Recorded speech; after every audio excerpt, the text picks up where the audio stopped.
Hello guys, welcome back to another video. My name is Layla and I'm the owner of Divas & Co.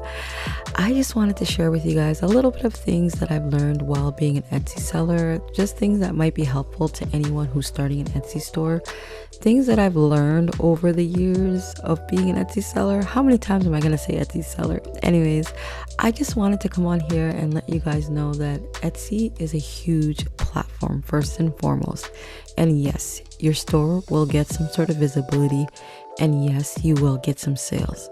But here are some important tips that I think you guys should consider when opening up an Etsy store. Number one, look at me sounding all professional. Anyways, number one thing that I would say is whenever you're about to start a business, make sure to do the research on what type of business you're going into. If you're going into digital products, if you're going into physical products, if you're going to be making, so aside from physical products, if you're going to be hand making them, or if you're going to be drop shipping them, because Etsy does have that option now. And so do the research on what type of product that you will be selling and what kind of problem is it solving, basically. And sometimes some people just want some really cute things, for their binders, for school, for their tumblers. And it's really important to just know, what are you planning on selling? And when you come to a conclusion on what you will be selling, consider how are you going to brand yourself? And one of the best tools to use for branding, of course, is Canva. And I love using Canva. And the thing I like about Canva is that there is a free option for someone who doesn't want to pay the full price. And the thing about the free option, it does come with some limits, but it's not that limited. So if you are starting off, you can pretty much get your branding for free. You just have to consider what your colors are, the type of font, what the name of your business is, what are you going to be selling.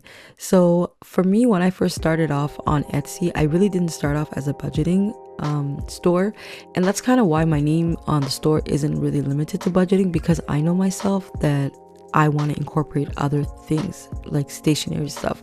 So in the beginning, what I started off was digital products, and one of the things that I used that I made were wallpaper for cell phones. They were relatively easy. I created them on Etsy. It took me pretty much not that much time, so pricing them was pretty easy too. I didn't really price them for that much. I probably priced it for $2 at the most. And so that was my first experience. And so when I first got my first sale on my cell phone wallpaper, listing, I was so excited. But the thing, I was like, oh my god, did I do the downloads? Did I consider is the download gonna be okay and all this stuff? So one thing I had to learn was how the downloading worked before I posted it, obviously. But that was my first sale, and till this day I'm always like, oh my god, I can't believe my first sale was a wallpaper for a cell phone. That was pretty cool. So once I started to kind of shift over to physical products, that's when it got really interesting, and that's when the learning really started. Digital products is very easy because people just download them and that's it. You don't really need to worry much about it. The only thing that you'd really need to worry about when it comes to digital products is just figuring out, hey, what's my keywords gonna be? How am I gonna bring people to my digital product?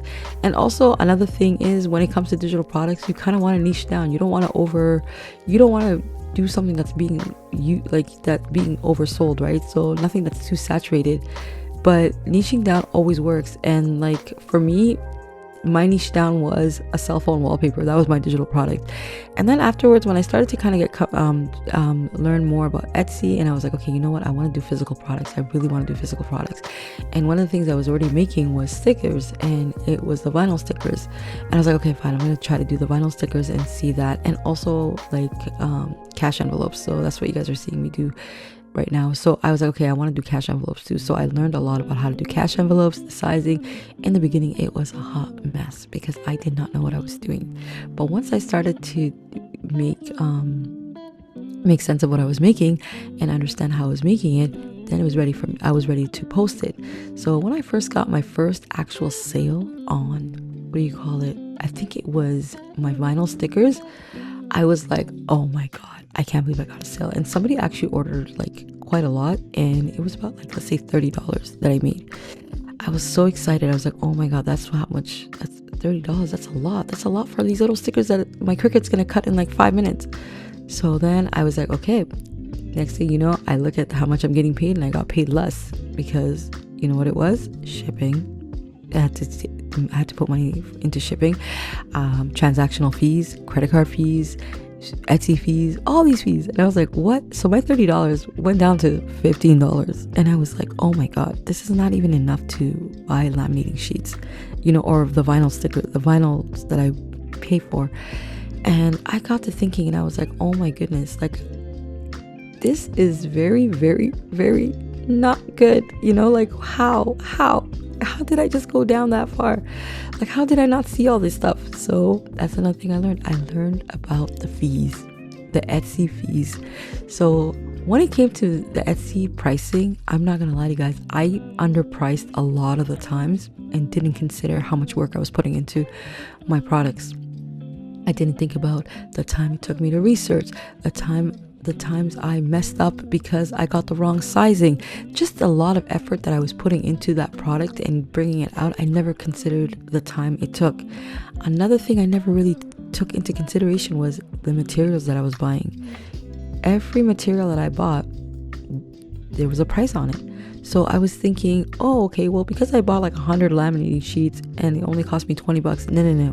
Each laminating sheet cost you a certain amount of money. So let's say I got 100 and it was $20. Let's say it was probably, is it 20 cents each laminating sheet? I'm assuming, I'm not sure. I'm not really good with math right now. But yeah, so underpricing definitely hurt my money, my income. So, and I wanted to do this full time. I did not want to do, like, I was a mom, a stay-at-home mom, and I did not have any way to leave the house at this point because I needed to be with my baby. So I was like, okay, well, how do I do this? Like, how do I price it properly? And I was so scared to overprice. And that's the problem. It's not overpricing if you're not, you know, if you're making money, because you need to live. And these are things I eventually learned. I was like, okay, I have to raise my prices. And when I raised the prices, I got really good customers that were okay with it. I remember now what I do is I have my vinyls. I think it's like 20 of them or 30 of them, or I think it's probably 20 of them, and it's like $55, but it's a bundle. They're getting a good deal. And these stickers don't wear off. Like, they're good to go, you know, and you can customize them for whatever you want. So that's another thing. I was like, okay, maybe I can bundle them. And then even each sticker, I was like, okay, each sticker takes this much, so I charge about $1.50 for the smaller ones. A little bit bigger goes up to $2. Like, that's kind of how I did it, by raise it up by 50 cents. So the fees you have to consider, and you also have to consider, hey, is this going to make me money? Is this going to be livable for me? Because at the end, we all want some sort of financial freedom. Even if you don't want to quit your 9 to 5, you still want extra money that will help you. Like, you want to create wealth for yourself. So that's another thing I realized. Like, oh my goodness. So another one of the things that I've learned is you really, really have to know your keywords. Keywords, what I mean is, when I say keywords are what are going to make or break your listing. So keywords is something that you're going to have to keep learning. And I think a lot of people don't understand what keywords are. Keywords are basically words that will drive traffic to your store. Words that are people researching. So right now, if I'm doing something with planners, right? And my planner is a wedding planner. So I would put down wedding planner, but then I would go as far as putting down as to-do list, you know, digital to-do list, digital planner, digital wedding, you know, like, or even put it down with guest list, guest invitations, or something, invitations. These are things that are connected to wedding. It doesn't necessarily have to be connected to planner, but it can be connected to wedding. And planner doesn't have to be and planner can be any kind of planner. So I would connect it to content planner. Like, I want as many people to see my product.